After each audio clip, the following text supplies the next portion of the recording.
आज हम बात करेंगे हिंदी फिल्म इंडस्ट्री की एक बहुत जानी मानी और सुपरहिट हीरोइन के बारे में। उस हीरोइन का नाम है माधुरी दीक्षित। माधुरी दीक्षित एक भारतीय अभिनेत्री है जिन्होंने भारतीय हिंदी फिल्म जगत में एक ऐसा मुकाम हासिल किया है जिसे आज की अभिनेत्रियां अपने लिए एक आदर्श के रूप में देखती है। माधुरी ने 80 और 90 के दशक में स्वयं को हिंदी सिनेमा में एक प्रमुख अभिनेत्री तथा सुप्रसिद्ध नृत्यांगना के रूप में स्थापित किया था। उनके लाजवाब नृत्य और स्वाभाविक अभिनय का ऐसा जादू था कि माधुरी उस समय पूरे देश की धड़कन बन गई थी। माधुरी दीक्षित को भारत सरकार द्वारा भारत के चौथे सर्वोच्च नागरिक सम्मान पद्मश्री से सम्मानित किया जा चुका है। माधुरी दीक्षित हिंदी सिनेमा की एकमात्र ऐसी अभिनेत्री है जिन्हें 13 बार फिल्म फेयर पुरस्कार का नामांकन प्राप्त हुआ है, जिनमें से 4 बार फिल्म फेयर सर्वश्रेष्ठ अभिनेत्री, 1 बार फिल्म फेयर सर्वश्रेष्ठ सहायक अभिनेत्री और 1 स्पेशल अवार्ड माधुरी दीक्षित जीत चुकी है। माधुरी दीक्षित हिंदी सिनेमा की इकलौती अभिनेत्री है जिन्हें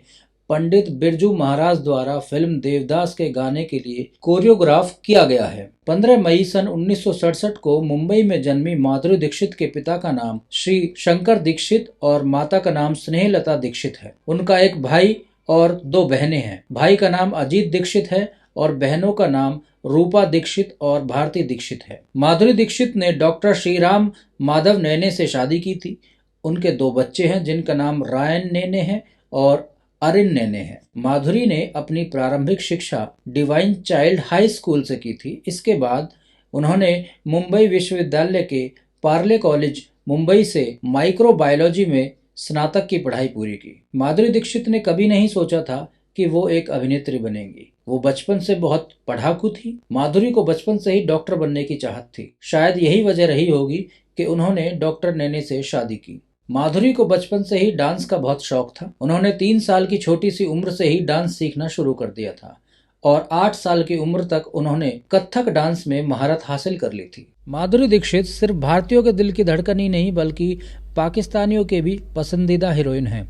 जब बॉर्डर पर जंग छिड़ी हुई थी तो एक पाकिस्तानी ने कहा था कि हम कश्मीर छोड़ देंगे अगर तुम हमें माधुरी दीक्षित दे दो। तो इतनी दीवानगी माधुरी दीक्षित की हिंदुस्तान के बाहर भी है। माधुरी दीक्षित के बारे में बहुत कम लोग जानते होंगे कि इन्होंने अपने करियर की शुरुआत साल 1984 में एक टीवी शो से की थी, लेकिन ये टीवी शो ज्यादा दिनों तक नहीं चला था। इसके बाद माधुरी ने फिल्मों में डेब्यू किया साल 1984 में राजश्री प्रोडक्शन की फिल्म अबोध से, लेकिन ये फिल्म कुछ खास नहीं चल पाई थी।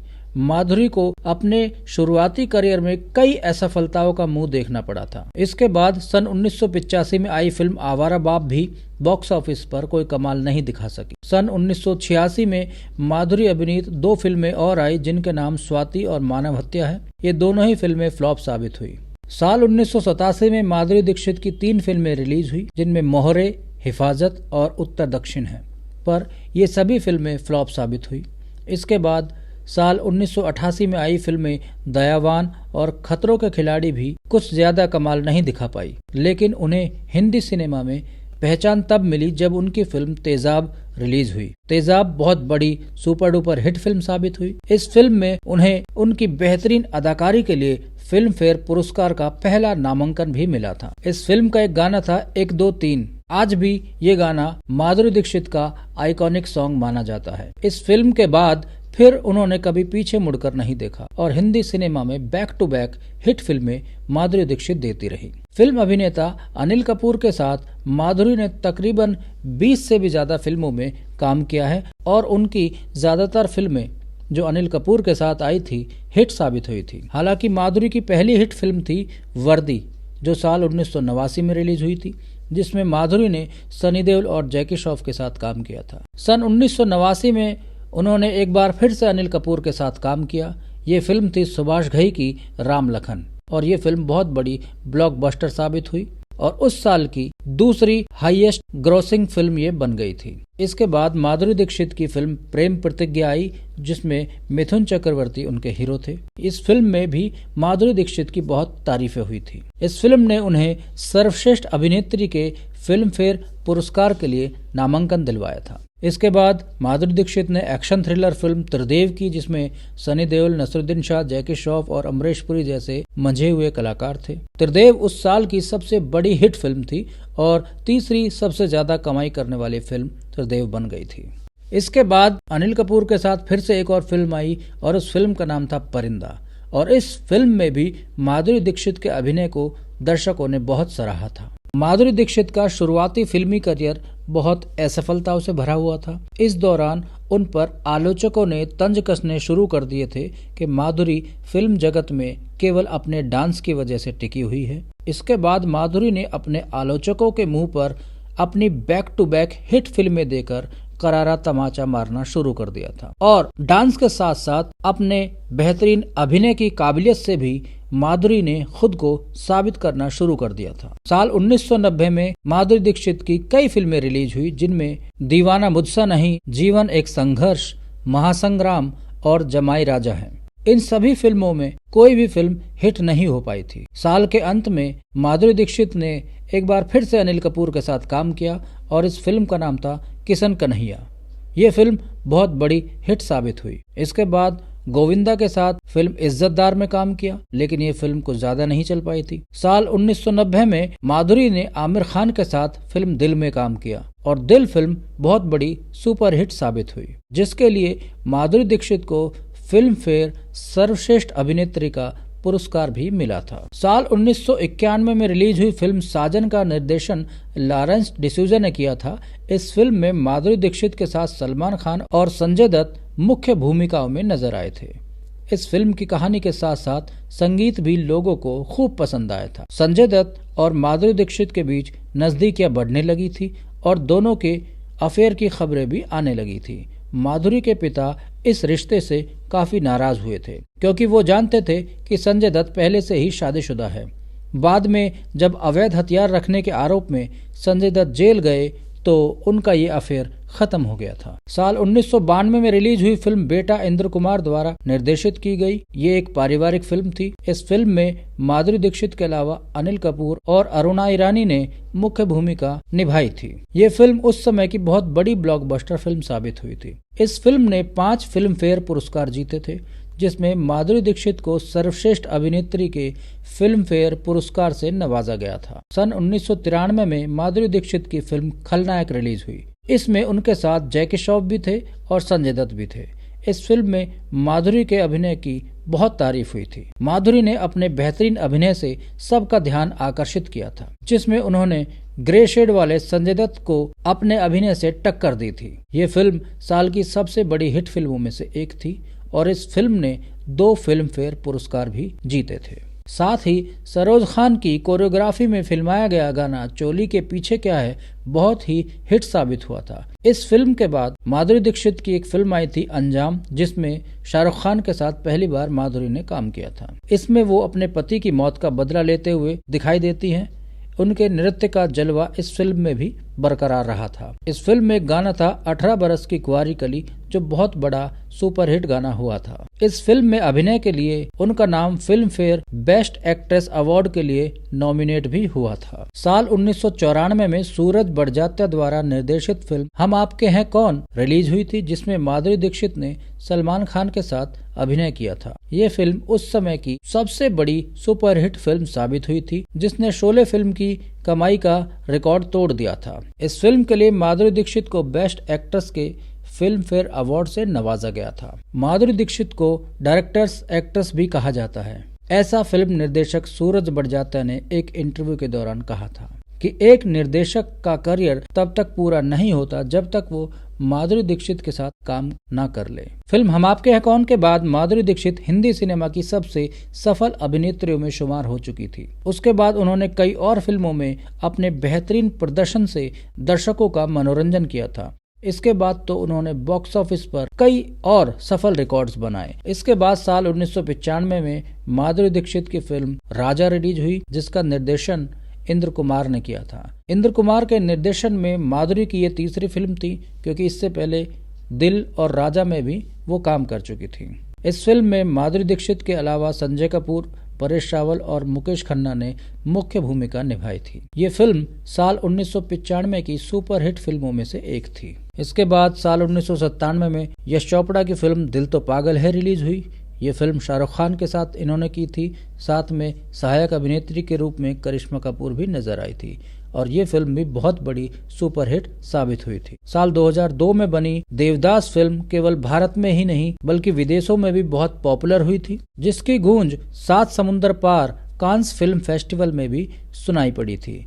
इस फिल्म ने कमाई का नया रिकॉर्ड बनाया था। 53 करोड़ रुपए की कुल कमाई इस फिल्म ने की थी। करियर की नियमितता के अनुसार यह फिल्म माधुरी की आखिरी फिल्म साबित हुई थी। इसके बाद उन्होंने शादी कर ली थी, लेकिन ज्यादा दिन तक माधुरी सिल्वर स्क्रीन से दूर नहीं रह पाई थी। उनकी चाहत ने उन्हें दोबारा भारत वापस ला दिया।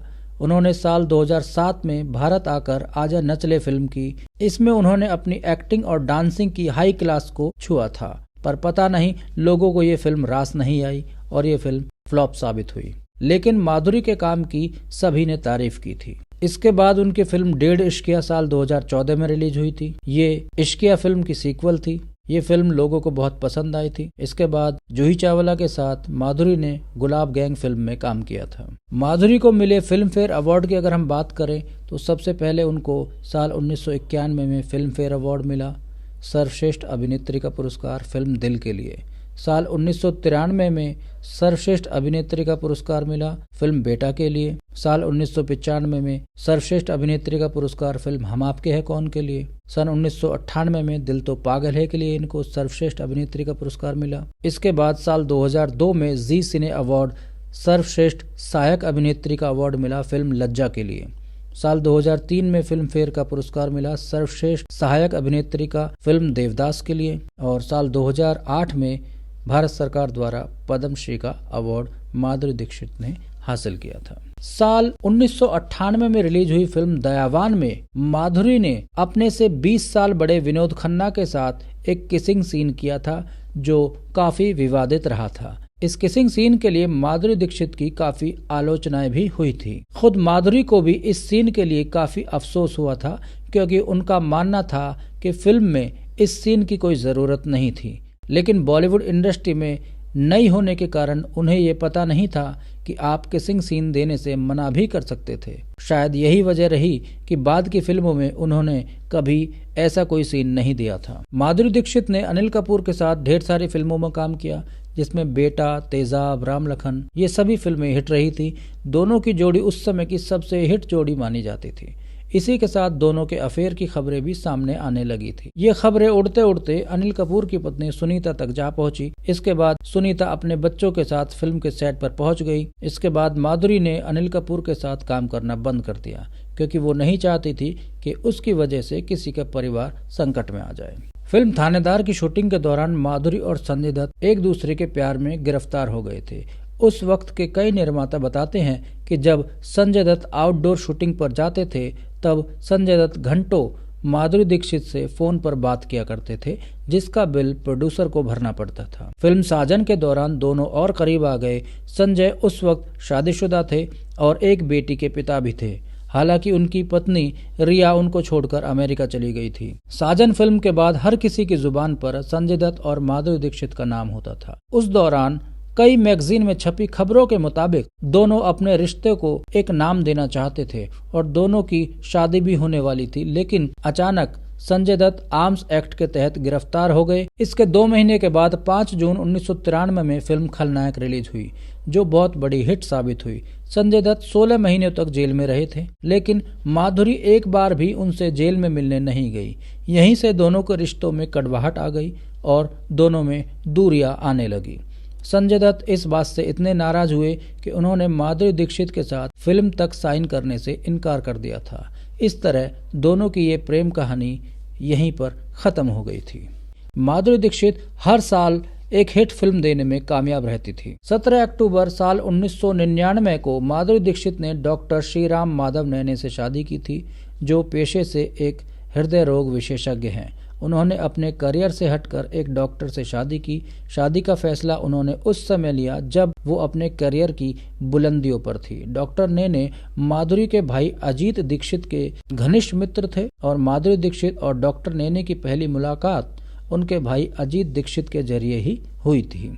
धीरे धीरे दोनों एक दूसरे को पसंद करने लगे और 3 महीने की मुलाकात के बाद दोनों ने एक दूसरे से शादी करने का फैसला ले लिया। जब माधुरी से इस बारे में पूछा गया कि आपने इतनी जल्दी शादी करने का फैसला क्यों लिया, तो उन्होंने कहा आई एम इन लव। शादी के समय माधुरी दीक्षित कई फिल्मों में काम कर रही थी, जिसे उन्होंने 10 दिनों के हनीमून से लौटने के बाद पूरा किया था। अभी कुछ समय पहले साल 2019 में माधुरी दीक्षित की फिल्म टोटल धमाल रिलीज हुई थी, जो बहुत बड़ी हिट फिल्म साबित हुई थी। इस फिल्म में अजय देवगन और अनिल कपूर ने माधुरी दीक्षित के साथ काम किया था। इसके बाद माधुरी दीक्षित की संजय दत्त के साथ एक फिल्म रिलीज हुई थी, जिस फिल्म का नाम था कलंक, लेकिन ये फिल्म बहुत बड़ी फ्लॉप साबित हुई थी। अभी हम बात करते हैं कुछ ऐसे अज्ञात तथ्यों के बारे में जो माधुरी दीक्षित के बारे में हैं, जिनके बारे में शायद लोग कम जानते हैं। 3 साल की छोटी सी उम्र में ही माधुरी ने डांस सीखना शुरू कर दिया था। फिल्मों में काम करने से पहले माधुरी मॉडलिंग किया करती थी। साल 1984 में फिल्म अबोध से अपने फिल्मी करियर की शुरुआत करने वाली माधुरी दीक्षित को बॉलीवुड में असली पहचान साल 1988 में रिलीज हुई फिल्म तेजाब से मिली। इस फिल्म में फिल्माया गया 1 2 3 गाना काफी पॉपुलर हुआ था। साल 1994 में रिलीज हुई फिल्म हम आपके कौन में माधुरी दीक्षित ने सलमान खान से भी ज्यादा फीस ली थी। लाखों लोगों के दिलों पर राज करने वाली माधुरी दीक्षित कभी क्रिकेटर सुनील गावस्कर पर फिदा हुआ करती थी। देवदास फिल्म के गाने काहे छेड़ छेड़ मोहे गरबा लगाई में माधुरी ने जो घाघरा पहना हुआ था, उस घाघरे का वजन था 30 किलो। साल 2014 में माधुरी दीक्षित को भारत के यूनिसेफ गुडविल राजदूत के रूप में नियुक्त किया गया था। जब माधुरी दीक्षित की शादी डॉक्टर श्रीराम माधव नेने से हुई थी, तब डॉक्टर नेने को इस बात का अंदाजा भी नहीं था कि उनकी पत्नी एक बहुत बड़ी फिल्म अभिनेत्री है। साथ ही डॉक्टर नेने को माधुरी की फिल्मों में कोई दिलचस्पी नहीं है। माधुरी दीक्षित डांस विद माधुरी नाम से एक ऑनलाइन डांस एकेडमी भी चलाती है। इस एकेडमी का मकसद लोगों के साथ अपने डांस स्किल्स को शेयर करना है। फिल्म हम साथ साथ में तब्बू के किरदार के लिए माधुरी दीक्षित को पहले ऑफर मिला था, लेकिन उन्होंने इस फिल्म को इसलिए ठुकरा दिया था क्योंकि उनके अपोजिट मोहनीश बहल थे और मोहनीश बहल की हीरोइन के रूप में माधुरी दीक्षित काम नहीं करना चाहती थी, इसलिए उन्होंने हम साथ साथ है फिल्म ठुकरा दी थी। माधुरी दीक्षित ने अपने शुरुआती दौर में शेखर सुमन के साथ भी काम किया है। ये वो दौर था जब शेखर सुमन नामी एक्टर हुआ करते थे और माधुरी अपने स्ट्रगल के दिनों को काट रही थी। शेखर सुमन ने इस किस्से को सुनाया कि निर्देशक सुदर्शन रतन ने उन्हें एक फिल्म का ऑफर दिया। सुदर्शन ने शेखर सुमन से कहा कि इस फिल्म के बदले वो उन्हें पैसे नहीं देंगे। शेखर पहले तो उनकी बात को सुनकर हैरान हो गए, लेकिन थोड़ी देर बाद उन्होंने पूछा कि चलो बताओ कि फिल्म में हीरोइन कौन है। उन्होंने नाम बताने से इनकार कर दिया। शेखर ने कहा कि यार ना तो तुम पैसे दे रहे हो और ना ही हीरोइन का नाम बता रहे हो। तो शेखर ने जब कहा कि मैं हीरोइन से मिलना चाहता हूँ, तो डायरेक्टर जो थे वो मान गए और उन्होंने माधुरी दीक्षित से शेखर सुमन की मुलाकात करवा दी। बस फिर क्या था, शेखर सुमन माधुरी दीक्षित की खूबसूरती के फैन हो गए। इसके बाद सुदर्शन ने शेखर से पूछा कि अब काम करोगे या नहीं करोगे बताओ। शेखर ने कहा खूबसूरत है, दौड़ते हुए काम करूंगा। उन्होंने तुरंत सुदर्शन की फिल्म साइन करने के लिए हामी भर दी। साथ ही इस फिल्म के लिए कोई भी रकम ना लेने का वादा भी किया। शेखर सुमन ने बिना पैसे लिए जिस फिल्म में माधुरी के साथ काम किया था, उस फिल्म का नाम था मानव हत्या। इसके बाद दोनों ने साल 1989 में आई फिल्म त्रिदेव में भी साथ काम किया था। इस फिल्म के बाद शेखर और माधुरी की अच्छी दोस्ती हो गई थी। उन्होंने बताया कि तब माधुरी के पास शूटिंग पर जाने के लिए कोई गाड़ी नहीं हुआ करती थी और वो बस से ही शूटिंग पर जाया करती थी। लेकिन जब शेखर सुमन से उनकी दोस्ती हो गई तो शेखर सुमन उन्हें अपने स्कूटर से शूटिंग सेट पर ले जाया करते थे। तो इतना स्ट्रगल भरा जीवन माधुरी दीक्षित ने अपने शुरुआती दौर में देखा है। एक ही दिन में कोई इतना बड़ा स्टार नहीं बन जाता। माधुरी दीक्षित ने दिन रात मेहनत की और तभी वो इतनी बड़ी हीरोइन के रूप में जानी जाती हैं। तो साथियों, ये था माधुरी दीक्षित के जीवन से भरा एक सुंदर सा खूबसूरत एपिसोड। आपको ये एपिसोड कैसा लगा आप हमें ज़रूर बताइएगा। अब मुझे इजाज़त दीजिए, आगे फिर लौटूंगा एक और नई कहानी के साथ। जय हिंद।